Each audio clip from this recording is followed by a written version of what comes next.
Hoy día vamos a hablar sobre qué es el trastorno limítrofe de la personalidad, por qué se dan las crisis y algunas soluciones recomendadas. Para comenzar, vamos a intentar definir qué es el trastorno limítrofe de la personalidad. Al respecto, hay bastante literatura. Bueno, según el autor Kreisman y Strauss, Eh, el TLP es algo muy común, pero muchas veces no se le entiende bien. Por ahí leí alguna vez que el TLP es usado como una suerte de cajón desastre en donde a todo el mundo se le mete. Para estos autores, el TLP se distingue por cuatro características en específico: la inestabilidad del ánimo, la impulsividad y comportamiento descontrolado, la psicopatología interpersonal y la distorsión del pensamiento y la percepción.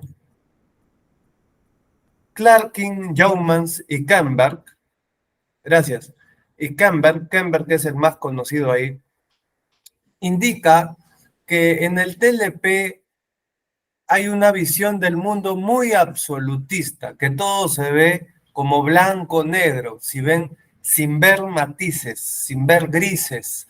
Vamos a luego, más adelante, notar cómo esto va a ser central para que pueda haber una mejor regulación emocional en este trastorno. Según Linehan, muchos de aquí habrán escuchado sobre la terapia dialéctica, que es muy popular, pero no es la única terapia para el tratamiento del trastorno limítrofe.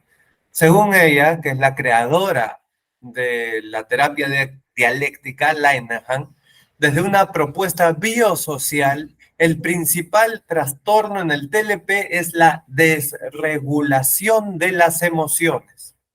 Este es el resultado de una disposición biológica, es decir, de la genética, el contexto y cómo ambas cosas han ido alimentándose entre sí durante el desarrollo. Antes de pasar a hablar sobre las crisis, siempre me gusta puntualizar la diferencia entre la persona y su diagnóstico. En el TLP hay la tendencia que la persona diagnosticada se identifique mucho con la etiqueta que se le ha colocado. Un diagnóstico es la descripción de algunas conductas y tendencias de la persona. No es toda la persona. Es decir, hay personas con trastorno limítrofe que son personas muy dulces, que más bien pecan de ser ya demasiado empáticas, mientras que hay personas con trastorno limítrofe que tienen rasgos psicopáticos, que son verdaderamente crueles con los otros o totalmente egocéntricos. También hay personas con trastorno limítrofe que son muy exitosas, grandes científicos. Hay muchos grandes artistas, actores que tienen trastorno limítrofe. Se dice que Marilyn Monroe tenía trastorno limítrofe. Mientras que hay personas con el mismo diagnóstico que tienen una muy baja capacidad académica o no tienen ningún talento en especial. Es decir, nadie es igual a nadie, todos somos distintos. Cuando yo hago una terapia psicológica a una persona que está diagnosticada con trastorno limítrofe, cada terapia es distinta, porque aunque tienen la misma categoría a cuestión de diagnóstico, eso no significa que son iguales a nivel personal, con las mismas potencialidades. Además, en el trastorno limítrofe hay varias características y el diagnóstico puede estar incidiendo en cierta persona más en unas características que en otras. Muchas veces las personas con este tipo de diagnóstico ya sienten que son esa categoría como si no tuvieran identidad propia y eso es un error. Ahora, ¿cómo funciona por dentro una persona con trastorno limítrofe? Esto yo me lo pregunté por mucho tiempo. He revisado una vasta literatura, pero creo que la aproximación más acertada la encontré en un artículo al respecto por el psicólogo Albert Ellis. Y él indica que hay tres niveles de funcionamiento, de procesos interiores en el trastorno limítrofe. Primero, que la persona con TLP ya tiene una serie de disfunciones de diferente tipo, principalmente emocional, y que esa disfunción emocional se traduce a nivel emocional y mental. Pero eso no es el problema más grave, sino que la persona nota esto y se juzga a sí misma por sufrir estas dificultades, se juzga a sí misma por estos problemas.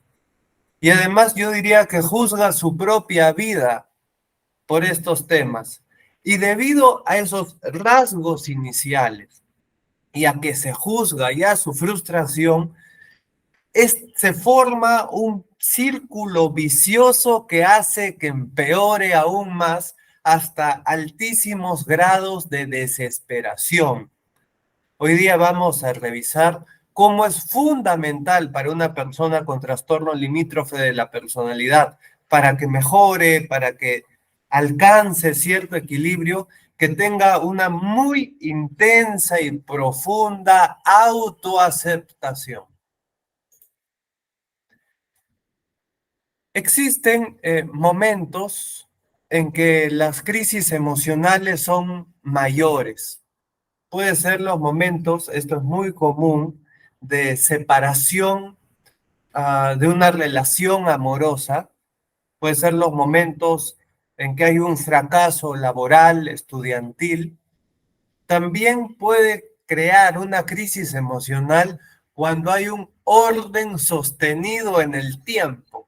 Es decir, cuando todo está yendo demasiado bien por demasiado tiempo, eso puede crear una crisis, porque eso, el orden, demasiado orden, crea un hastío en cualquier persona, un aburrimiento. Evidentemente, ciertos conflictos interpersonales también pueden crear crisis. Eh, en general, las crisis se producen por una gran frustración. Ahora, yo diría que hay dos niveles de crisis y el primero es menos grave que el segundo. Está la crisis reactiva, para la cual sirven simplemente técnicas de modulación emocional que la persona puede ir aprendiendo dentro de la terapia, leyendo un libro, con videos. Es una reacción ante una situación, una reacción muy intensa. Usualmente en el trastorno limítrofe, la reacción emocional es muy rápida y demora en irse y es desproporcionadamente alta. Entonces ahí se puede aprender una serie de cosas para manejar eso. Pero hay otro nivel que es mucho peor y este es lo que realmente crea cosas muy destructivas, que es una crisis que se debe por un vacío interior, el sentimiento de vacío, que es como una presión en el pecho, ¿no? Permanente. Esta crisis es de tipo existencial, no es depresión, es de tipo existencial, es peor que la depresión. Y es fruto de depositar toda su identidad en un solo elemento. Por ejemplo, la persona tiene una pareja y dice, yo soy igual a mi relación de pareja. La pareja se va, le abandona y la persona siente que ya le han arrancado su vínculo con la existencia. Se siente muerta en vida, no sabe para qué vive, qué es, qué no es. Ya no se siente un fantasma, no se siente ni un ser humano. Lo mismo puede pasar con el trabajo. La persona está del todo metida en su trabajo o en un proyecto y de repente le va mal, tiene un fracaso, experimenta el mismo tipo de vacío. Ahora, este abandono, este fracaso o esto que ya no avanza, no necesariamente ha pasado algo malo, sino que la persona puede estar percibiéndolo de esta manera. Pero como repito, es fruto de una identidad frágil que se basa en un solo elemento. Continuando, muchas de las crisis en el trastorno limítrofe se dan por medio del cuerpo. No todas las personas con trastorno limítrofe reflejan sus crisis en el cuerpo, pero sí muchas. La más obvia y evidente son los cortes, ¿no? Sabemos que esto es algo muy común, lamentablemente, pero no es la única forma de demostrar las crisis en el cuerpo. Puede ser bajo el exceso de alcohol, de abusos con la comida. Esto es muy común también, la promiscuidad. ¿Qué sucede ahí? Que las emociones, nuestras emociones, están en el cuerpo. Entonces, esta relación violenta con el cuerpo es una manera disfuncional de intentar de regular las propias emociones. Es por eso que la persona, por ejemplo, está en una crisis, se corta y ¡pum! Tiene un subidón de adrenalina y siente que se calma. Pero obviamente eso es algo muy destructivo y que va de mal en peor en realidad, porque cada vez esas agresiones serán más terribles. Entonces, es bien importante que una persona con trastorno limítrofe, cuando está en terapia, aprenda a cómo regularse en su crisis, porque en realidad lo que está haciendo ahí en estas crisis expresadas por el cuerpo son mecanismos de intentar regular sus emociones, pero de una manera sumamente disfuncional. Más bien, lo que se tiene que aprender a hacer en la terapia es que la persona aprenda a tener un vínculo afectuoso con su propio cuerpo, cariñoso con su propio cuerpo, porque en el fondo es aprender a tener un vínculo con sus sensaciones emocionales. Entonces, en la terapia la persona se le dice, a ver, esos sentimientos que sientes de tanto odio hacia tu persona, ¿dónde los sientes en tu cuerpo? Permítete sentirlo. Háblales, diles, te permito estar aquí, te permito sentirte. Date cuenta que esas emociones no dirigen tu conducta. Entonces, poco a poco la persona aprende a estar en una relación de mayor tolerancia con esos sentimientos tan complicados. Ahora, ¿qué hacer? ¿Qué hacer? Esa es la gran pregunta. Miren, como yo les decía, hay varias características en el trastorno limítrofe. Uno es que se trabaje el pensamiento blanco y negro. ¿Cómo? Eh, en terapia se le enseña a la persona a analizar sus propias creencias, a darse cuenta si es que está viendo las cosas en extremo. Usualmente, como hay varias sesiones, vamos viendo cuáles son los tópicos que se repiten.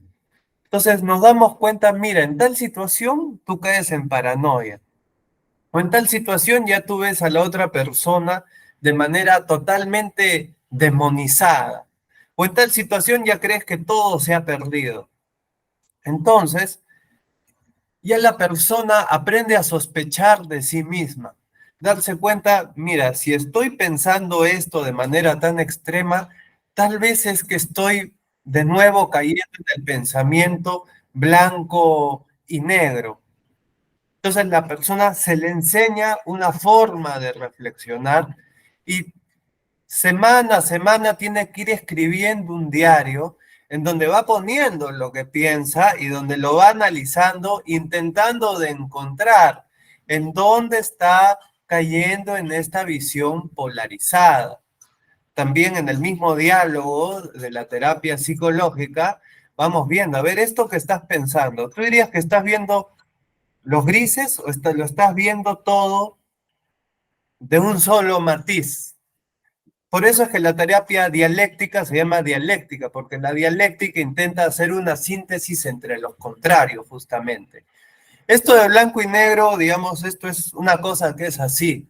Si realmente quienes me están escuchando desean ver una mejoría en el trastorno limítrofe, esto se aplica a toda persona en general, estén muy atentos a esto del pensamiento blanco y negro. Esto puede ser la clave para una importante mejoría. En segundo lugar, está lo que les decía de la tolerancia a la frustración, especialmente el sentimiento de vulnerabilidad.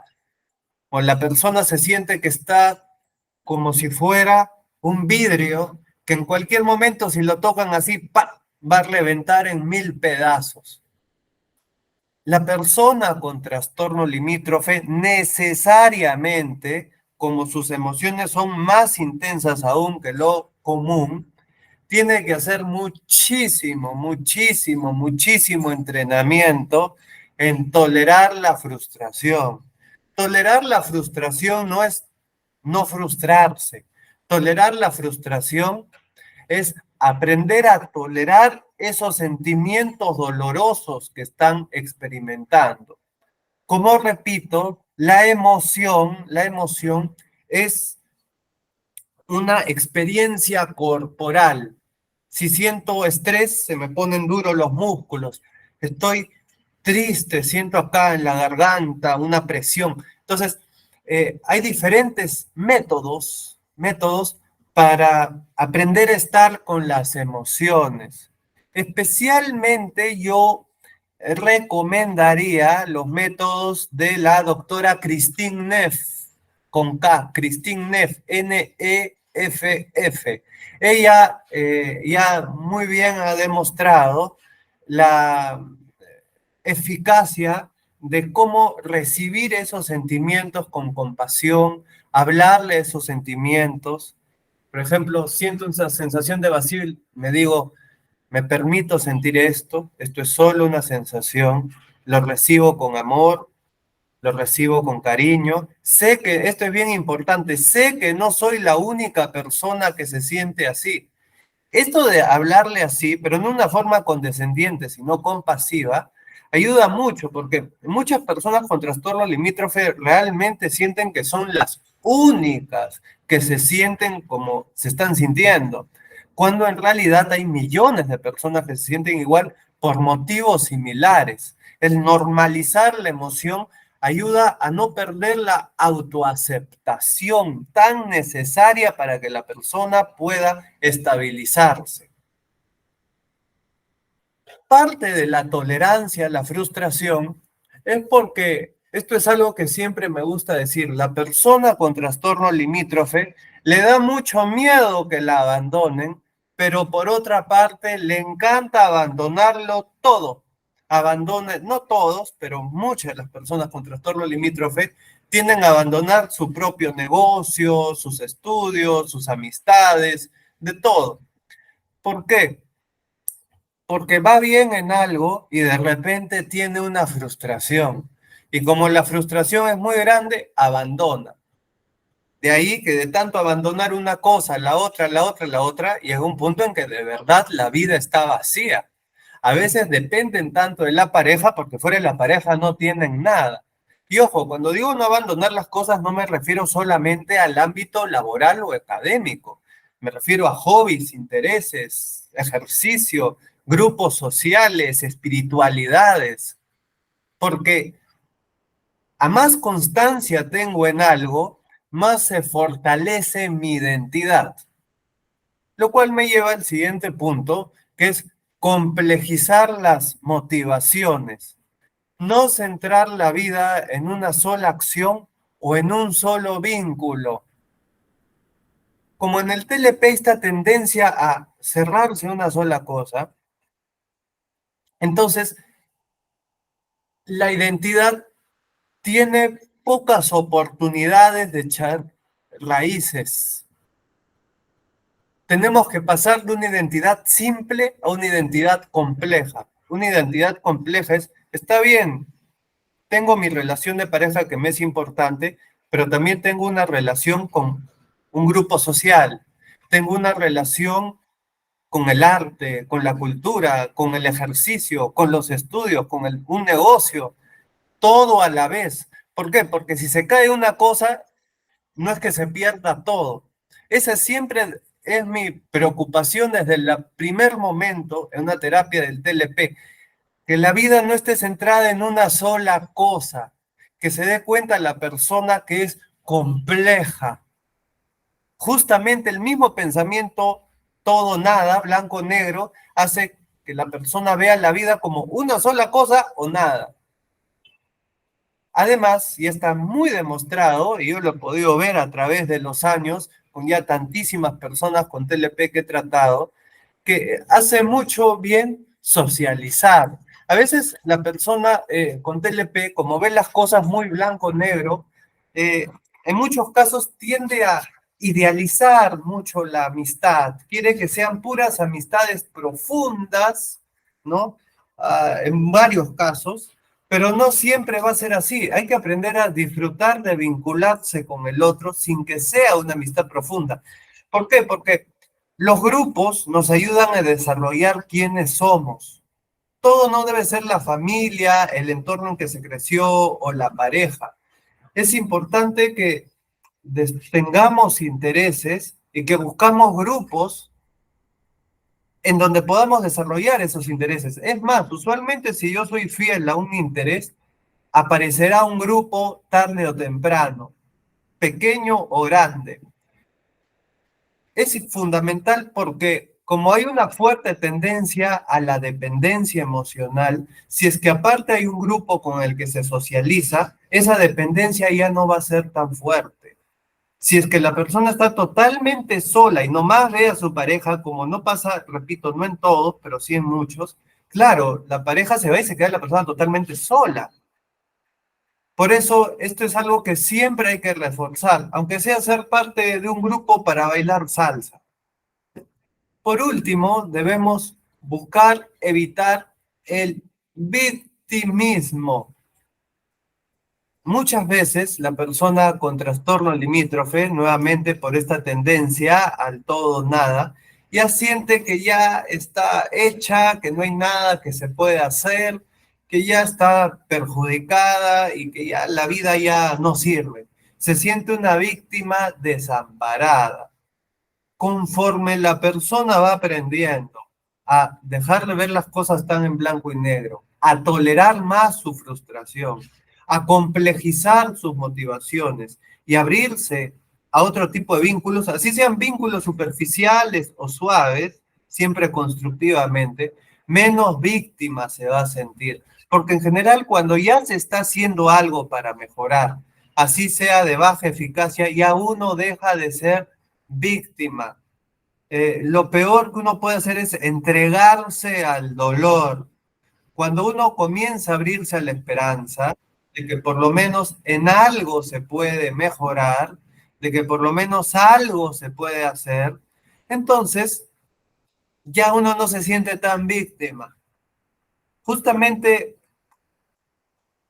parte de la visión absolutista es que muy fácilmente uno se ve a sí mismo a través de categorías. Yo soy igual a esto, yo soy igual a lo otro. Y también las personas con trastorno limítrofe muchas veces tienden a juzgar mucho a los otros, a colocarlos como en categorías. Este es el tonto, el inteligente. Es por eso que idealizan muy fácilmente a la pareja. En vez de la persona juzgarse a sí misma, soy débil, no valgo, etcétera, hay que evitar todo juicio. Puedo juzgar la eficacia de ciertas conductas, pero hay que intentar de no juzgarse a uno mismo como persona, sino más bien intentar de centrarse en disfrutar de la vida, que al final de eso se trata. Aquí en mi consultorio yo tengo un cuadrito, yo atiendo online y presencial, pero acá en el presencial, los que vienen ven el cuadrito que dice: vivir una vida con sentido a pesar de tus síntomas es el éxito. Miren, lo que sí definitivamente para toda persona con o sin TEL es imposible sentirnos bien todo el tiempo. La vida es demasiado cambiante como para creer que va a haber un equilibrio estable. Lo que hay que perseguir en la vida es aquellas cosas que nos den sentido. No solo un sentido hacia la sociedad o de éxito o desarrollo de habilidades, sino también vínculos que tengan sentido, intereses que tengan sentido, valores morales que tengan sentido. Todo eso es lo más importante, no sentirse bien todo el tiempo, porque eso no se puede. Créanme que no hay pareja, amistad, logro que vaya a llenar del todo, porque todo es imperfecto. Más bien, el sentido viene de cómo vivo, de cómo me relaciono con la vida y de la autoaceptación. Jamás nadie va a estar a la altura de ningún ideal. Hay que aceptarse uno como es. Todos tenemos una sensibilidad diferente.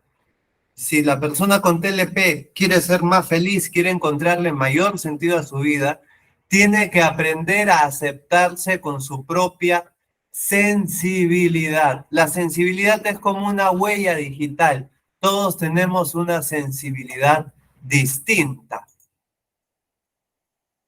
Antes de concluir y escuchar a ver a quienes quieran hacer alguna aportación, pregunta, ¿qué recomendaciones? Primero, obviamente, asistir a terapia psicológica, especialmente por un terapeuta que tenga una capacitación en el trastorno limítrofe de la personalidad. Asimismo, yo en mi página web terapiacarrillo.com he colocado una pestaña que se llama Recursos. Ahí van a encontrar varios audios de meditaciones gratuitas que son para escuchar cuando se está teniendo crisis emocionales. Entonces, te estás sintiendo mal del vacío, lo escuchas y te va a ayudar a regularte, totalmente gratuito. También te recomiendo que leas mi libro Comprendiendo el trastorno limítrofe de la personalidad. Lo puedes bajar totalmente gratis en PDF desde mi web terapiacarrillo.com. Y por último, ejercitarse en técnicas de regulación emocional a diario. Hay diversas técnicas, las pueden encontrar en el libro, te las va a enseñar un terapeuta en terapia psicológica. Todo aquello porque recuerda que el trabajo tiene que ser preventivo, no se debe tomar interés por manejar las crisis emocionales cuando ya se tuvo, sino todos los días hay que tomar interés por aprender, ver videos, leer libros que te ayuden a regular las emociones para que cuando suceda una crisis ya la persona esté preparada.